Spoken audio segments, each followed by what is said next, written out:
nja kusooka nsaasire yanko abiti kisinga omuntu kuba endongo eno siniya naye omayibaga omuntu bwagenda akuladda buto okyagedde bulungi esente zonna ze yajja ku Ero Beach zaatokomosa olunaku lwajjo nga tulaba yateeka nkudikoze sente zonna ze yajja ku Ero Beach zaatokomose nga tulaba kuba business wise sina na kyenyinza mwogerako bw'abanga stage yakozesa phenol n'alanga nga we mwalabye yalanga talina yadde olwataano sente ze kati ye yabanja era Sidiki Vocals bw'aba yavudde ku stage n'asaba omusajja sente asaana kusiba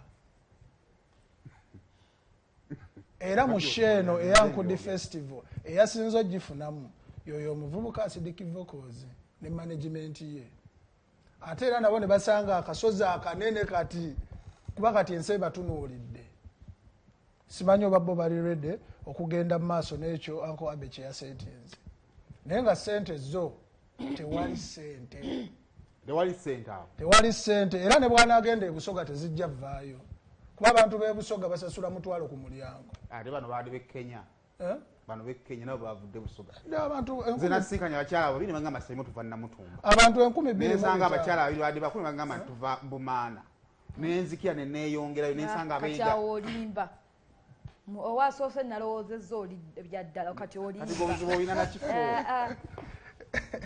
naye Uncle Abitex fitina ejja muleetera ebizibu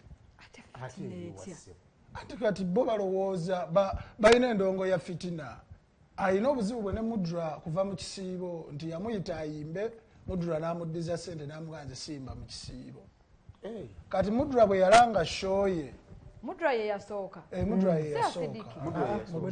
Mudra bwe yalanga shoye Abitex n'agamba kati nkufunye kati Abitex yawunzise sente zonna ze yajja ku Ero Beach zifudde naye ate oli musajja musiramu bw'aba takola mu kisiibo obuzibu yamusindikira sente matobotobo nga waliwo ebirala by'otaati nedda Mudra tayimba mu kisiibo omuntu n'aleeta fitina eyo yonna Saimo Mudra tayimba mu kisiibo Mudra tayimba gundi eno ewali kabba ewa Saudi tayimbayo era y'omu ku basiraamu abaddala betulina bayidawe n'abasiraamu abasinga tebayimba mu kisiibo kakati Uncle Abitex kiyinza mulema kutegeererawo munnaye n'anyiiga n'amugamba kale ojja kulaba kati byebyo byavudde mu fitina kuba kati oli yafunye ng'ate alina bajeti ntono gye yakozesezza okulanga teyatuuse yoono Mudra yafunye yasinze ku ono era kati kyewalabye olunaku lw'ejjo kigenda kubaawo nga 7 kola bwoti sooka otuwa ekivulu kya Mudra ng'ono tannawaayiriza wuuyo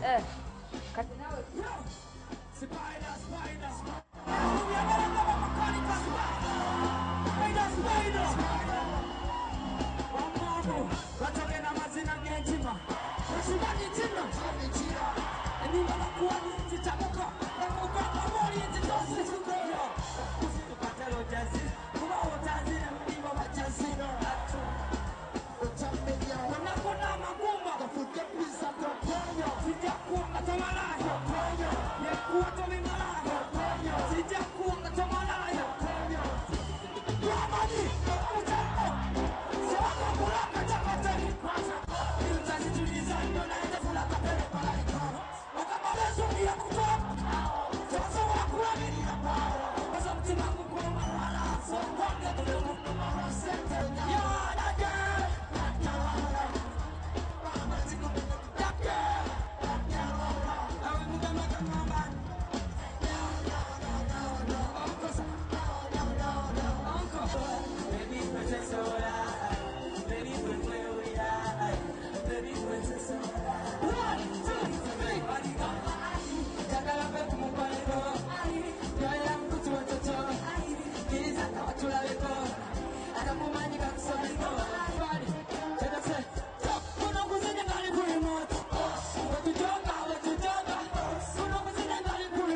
byebyo nno byabadde ku Zoe Grounds. Uncle Mudra naye yakikubye. Yes, naye yakikubye. Mwebale kwagira Mudra. Naye njagaddeko nina live gundi ya Mudra gye nasooka okulabako teyanyamira.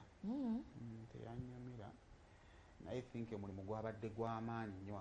Omanyi endongo gye komyo genda tutandise okufuna music wa recording. Nga bakiri recordinga n'okiwulira kinyuma. Kati nga bakisanga okukiteeta ku stage okiyimba. Kuba Mudra by the muyimbi. Era obo oyagala kukasa nti muyimbi genda kulimba ekimuli kyange nja kwagala bikoze bitya. Ng'alina vinka. He's a complete artist. He's a writer. Oyo muwala ki oyo? Ava Peace. Oyo si Ava Peace. Si Ava. Ani? Baka up. So, mpulira nga omulimu gwabadde mungi okusobola okukijjayo aleme kwawukana nnyo. Kakati katutandikire woli abadde akyayogera byayogera. Yagaye Mudra sente ye tumukubire. So tumukubire Uncle Lawrence wano kamala nonyi namba yes. Lawrence yategese. Angry management.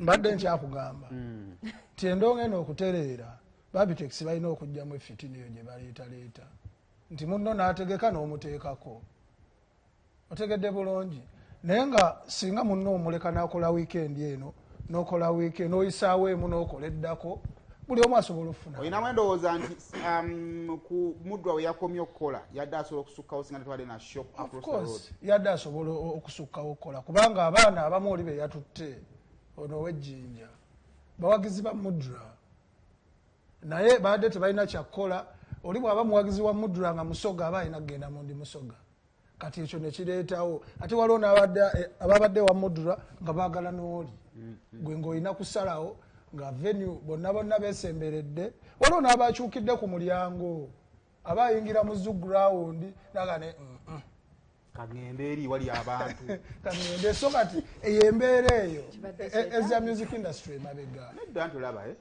mu abantu oli asobola okubanga aliwo nagamba gwe jangu eno wali abantu banyi nga tonayingira bamanya kiri munda ate okiwesanga bw'oyagala kati okitereza